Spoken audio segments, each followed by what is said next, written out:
and a broadcaster, and thank you for taking the time out to have a look at some of the other things I do. Are you after an after-dinner speaker? Radio 4 commentator, I'm speaking to you from the unorganised meeting. I'm speaking to you from the UN organised meeting. Trades Union Baron. These are unfounded allegations, and we intend to find the alligators. Another Trades Union Baron. 10% of nothing is nothing. We demand 15%. Frances Edmonds was voted top female after-dinner speaker by The Times. Another Radio 4 commentator. I'm speaking to you from Jerusalem, the Mecca of Israeli tourism.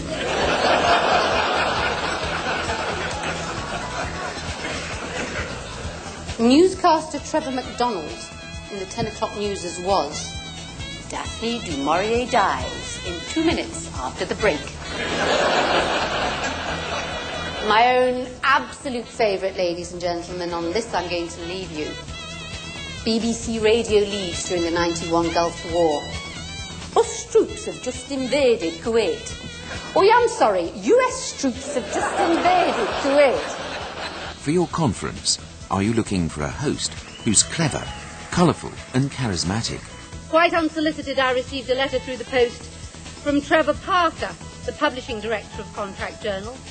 Dear Mrs. Edmonds, it read, will you care to come and speak at our annual dinner? I wrote back, dear Mr. Parker, can I expect a huge fee? He wrote back, dear Mrs. Edmonds, no you can't.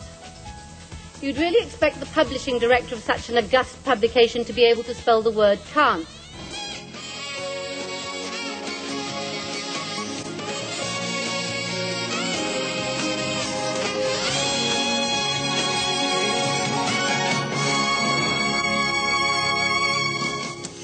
25 years ago today, the first British troops started patrolling the streets of Northern Ireland to help restore peace between the Catholic and Protestant communities. As a presenter, she'll get the best from your guest.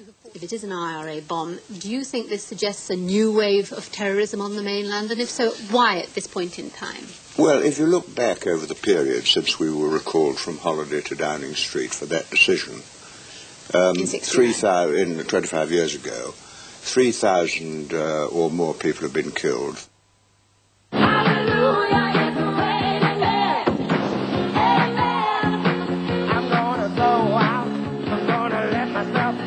She's confident on camera.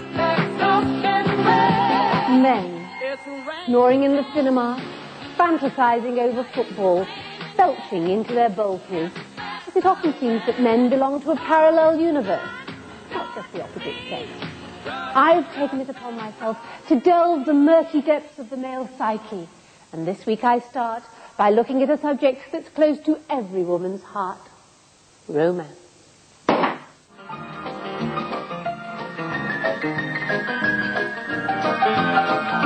Does romance ever come into it? Do you ever talk about women? Sorry. Do you ever talk about women? Oh, women? I thought you said romance for a second. No, women comes into it occasionally. Yeah, women. Yeah. Women. They bring more beer. Yeah. My wife's a psychiatrist. I'm a case study. I bet. Do you have partners, girlfriends, wives, divorced wives? A wife, a girlfriend? He does, I don't. He lies like a flatfish. I do have a girlfriend. We lie a lot. Men lie. The wife, she wants to chat. The psychiatrist. Hello, darling. Sorry, honey. It's actually your way. Your way. She's certainly got the plot. And when you're asking big questions like what's gone wrong with England cricket and what's going to go wrong with sports at the top level, you have to look down at the grassroots level and understand these poor kids don't have any grass left and they're playing with their Nintendo. I don't know how we turn that clock back. In fact, she could have probably written the plot herself. My next guest made her writing reputation with a sharp and witty book about accompanying her husband, a test player, on an England cricket tour. Her new novel transports the reader into that powerful and popular world of the very rich, where divided families produce glittering drama. Star of Heaven takes us into the jewellery houses of Paris among the innocent and the greedy. The author is Frances Edmonds.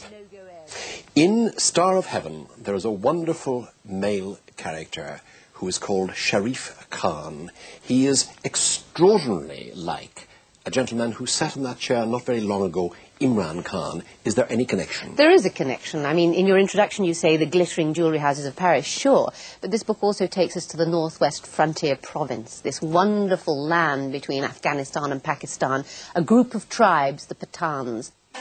As a guest on your show, she'll bring fire. I mean, motor racing. Money meets machismo meets Meccano. And plenty of fizz. The trouble with British people, and I hate to have to say this, but it's a wonderfully liberating experience to be on a panel with both John Prescott and Norman Tebbit, because I can be as outrageous as I want and nobody will even notice.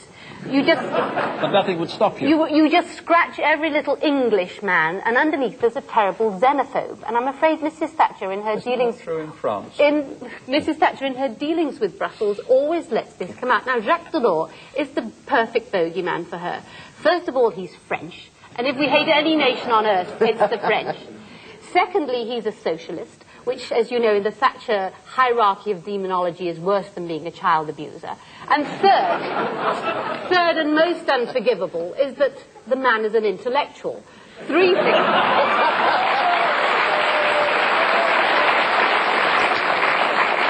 And he's a man.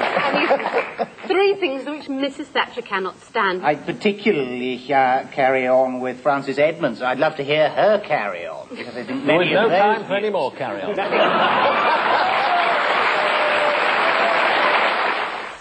And all this in 6 different languages.